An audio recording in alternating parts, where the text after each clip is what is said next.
Prosi ogamba ki? Sigamba kyekiriwo. Kirina omuntu okumisinga periods. Omisinza periods zo? Kyo kiri nnomo naawe. Ndi wano sibitegeera. Mbadde nnina bye ndikodinga ku sayiko yange naye kirabika olwaleero sizigenzeemu. Oba wafunyemu ka hormone imbalance. Oba olinamu ka stress. Omanyi ebyo bitera okusibayisa periods zaffe. Sikiwa. Kati oyagala ngambe nti oli lubuto? Lubuto? Kisinziira wakumadde okwegatta.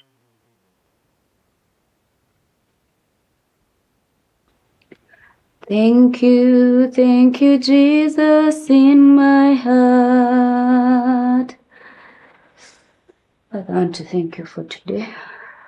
I want to thank you for a gift of life. Thank you because you are good. Thank you because you've not left me alone. You've protected me. You've been there for me. Thank you for food. Thank you for taking me to work and bringing me back. Thank you for my parents.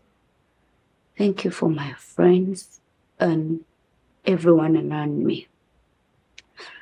Father, as I'm going to sleep, protect me. May I only have the dreams that are from you. Father, may I take the bad ones far from me. Father, pride, believing in your Son, in the name of the Father, the Son, and the Holy Spirit. Amen.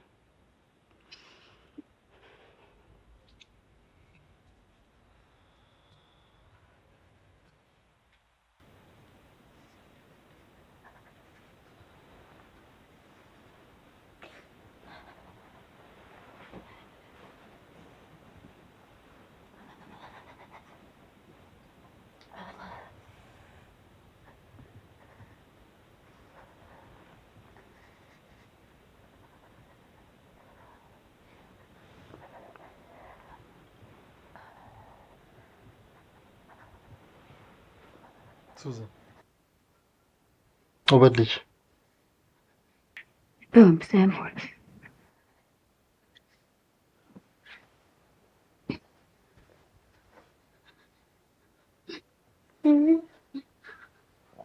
Naye nga eddinisa liggala kijja kitya? Ninamu allergies. Oh. Sorry.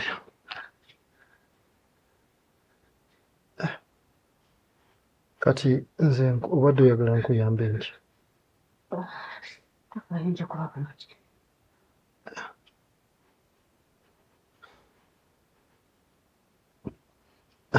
Naye okakasa onaaba bulungi? Yes, kibaawo empewo nnyingi. Okay. Oba nkuwe body to body? No, kikuba fine. No. Ndaba tojja wafa. Sembe njaawo. Susan, jja nkuwe body to body tofaayo. Jangu. Body to body ekimala bulungi takiraba. Kumira.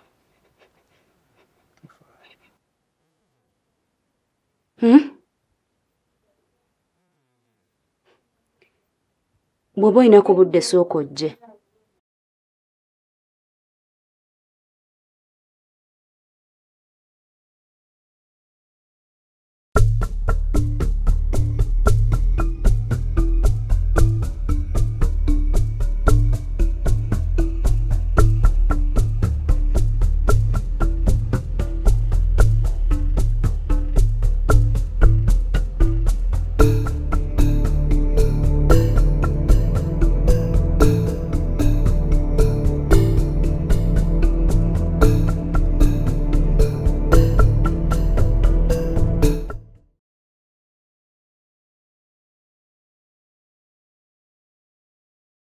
Lucas n'abeera wano for all along n'otaŋŋamba.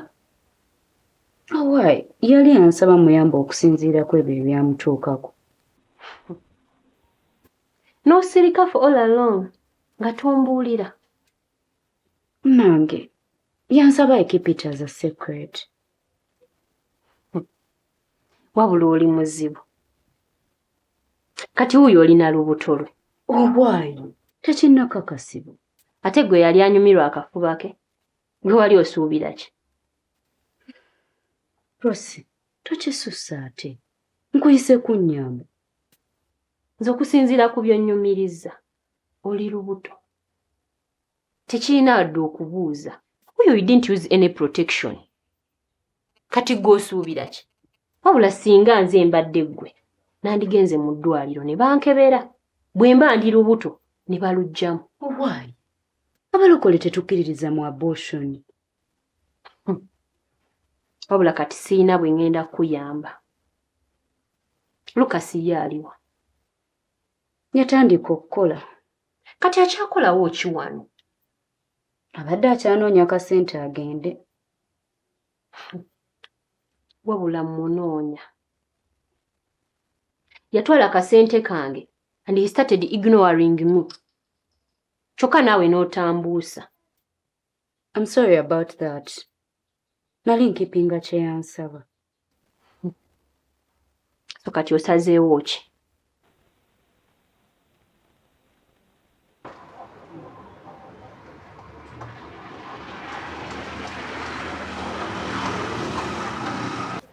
Chief Medi. Kyekiriwo. Ondeetedde kasente. Ate wano bakyalawo. Nkuweeyo ki leero? Njagala obe. Naye ng'erinnya lya Chief. Bazadde bo be baali kuwa oba just swag? Gwe bw'oliwulira alikuwa kifaananyi ki? Nze ntera aliwulirayo mu Banigeria abasajja abagagga. Ndoza okitegeka. Ng'olwo oli mu Nigeria oba oli mugagga? Olaba otya bwe nkutwalako out? Nze ndeka munne nina omusajja. Nze sinagamba ove ku bbaawo. Just out. Teri yalumirirwa nga talina kigendeere.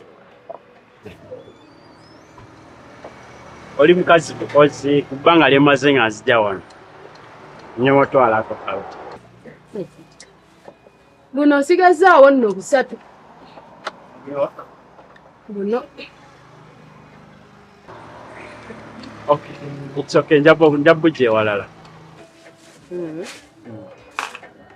Ndowooza ogenda kirowoozaako. Ekyate. Kyokutwalako out. Wonna weeyagala. Omusajja tajja kyagala. Weebale ggwe kumpagira. Enamba yange ogiyina. Koira.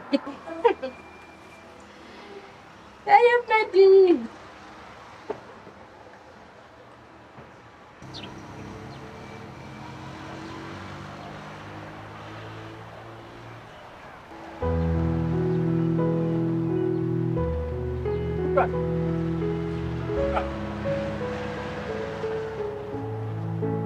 Lucas, toyisa bwotyo naawe. Tonnoyisizaako Ebyange naawe twayawula. Lucas, yimirira. Kiki? Saakunsonyiwa byonna ebyatuukawo tubyerabye. No, saagala kudda mu byemabega boy. Ndeka nze ntambuze obulamu bwange. Leka nawe ate kuzimbya nsonga ku byatuukawo. Weerabidde byonna bye nnakule ate sijjukire. Kati onnangira. Si bwe kiri.